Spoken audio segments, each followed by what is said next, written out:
Okay, let's take a look at the chord shapes on the fretboard and see how they look. So this one right here is a C major 6. Now I'm on the 8th fret of the 6th string. I'm skipping to the 7th fret of the 4th string. Then I do the 9th fret on 3rd string and the 8th fret on the 2nd string. All the strings in between are muted by my hand. That's a C major 6. Of course you'll see a C major 7, but in Gypsy Jazz you usually don't play that unless it's required. And that fingering there is 8th fret, 4th string, 9th fret, 3rd string, 9th fret, 2nd string, 8th fret. And then we have this chord here, the C major 6-9. Sounds almost the same as the C major 6. Now there's two ways of fingering that. You can have finger on the 8th fret and bar across 7th fret. Put your 3rd finger on the 8th fret. So you have 8, 7, 7, 7, 7, 8. Okay. You don't usually hear these things anyway, all of the notes. If you're strumming, you're not strumming all the strings anyway, most of the time. And then down here, if we can go this direction, we've got a root 5 here. Same shape. There's the 3rd fret, 2nd fret, 3rd fret. If you want to add the root, the 5th on top, be there. And even if you put the root on the bottom, which is done sometimes, you don't really hear much difference. But anyway, there's your 6-9 chord. Now for the minor, up here at the top, again, everybody knows the bar-shaped minor. Here's the C shape, C minor. Obviously that's a given, bar chords. And then we have a C minor 7 here, which is simply straight across the 8th fret on the 6, 4, 3, 2 string set. That would be a voicing. And then of course we have down here at the 3rd fret, we have our regular bar chord, minor. Everybody knows that one. And if we just took off our pinky, we have a C minor 7. Now in Gypsy Jazz, there's a lot of line forms. Line forms is where you use a chord and one of the voices move. So in this case, if I wanted to play C minor up here, let's just say the root is still being played by the bass. I can't wrap my thumb around it very well. But anyway, you'd be like this, C minor. You lower the root to B, and you got a C minor major 7. And you lower it one more time, you got the C minor 7. Lower it one more time, and you got C minor 6. Which is a chord we want to know anyway, so there's the 8th fret. Skip over to the 7th fret, 4th string, 8th fret, on the 3rd string, 8th fret on the 2nd string. Okay, C minor 6. You hear that a lot in the chord progressions. If I do it down here,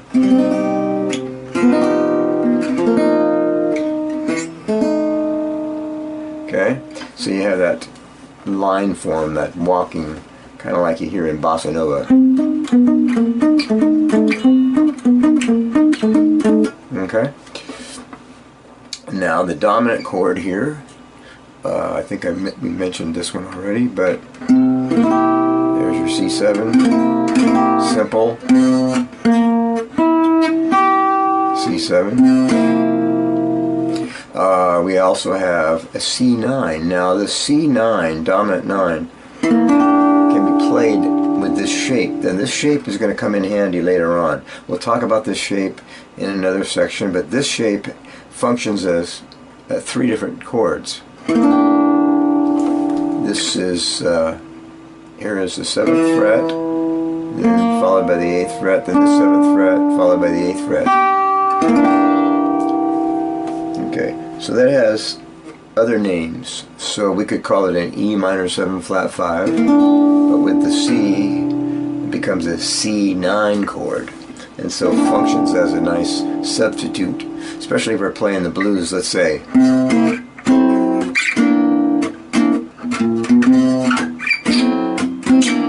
So you can slide these blues players, if everybody knows this. So the next one would be a substitute C13.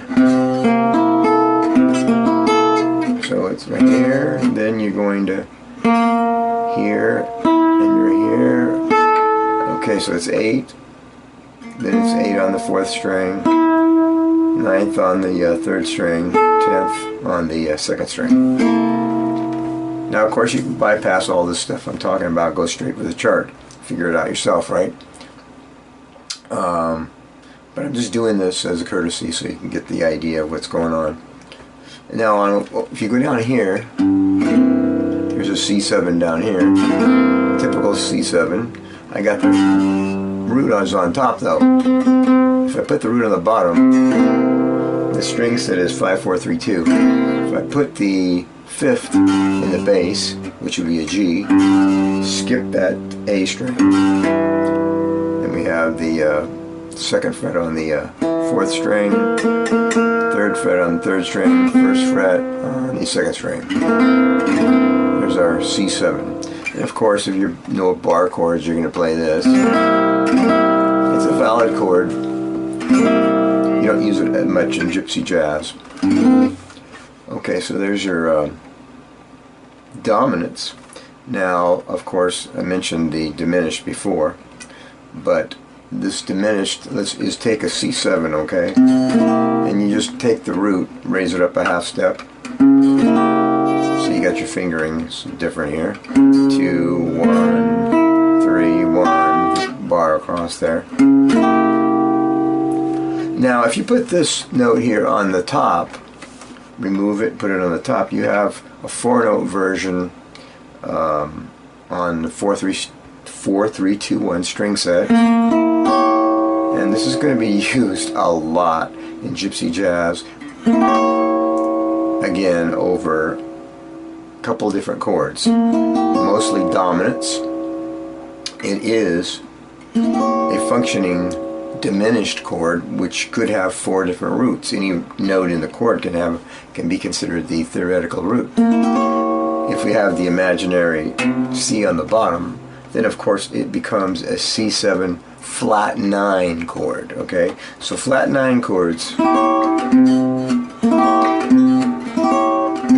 are diminished shapes, okay? If we're playing the diminished here, I've already mentioned this, but what if we play it down here?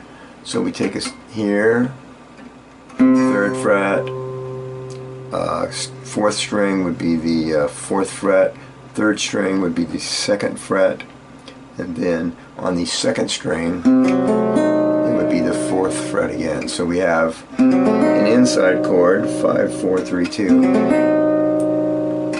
And if you wanted to be theoretical about this,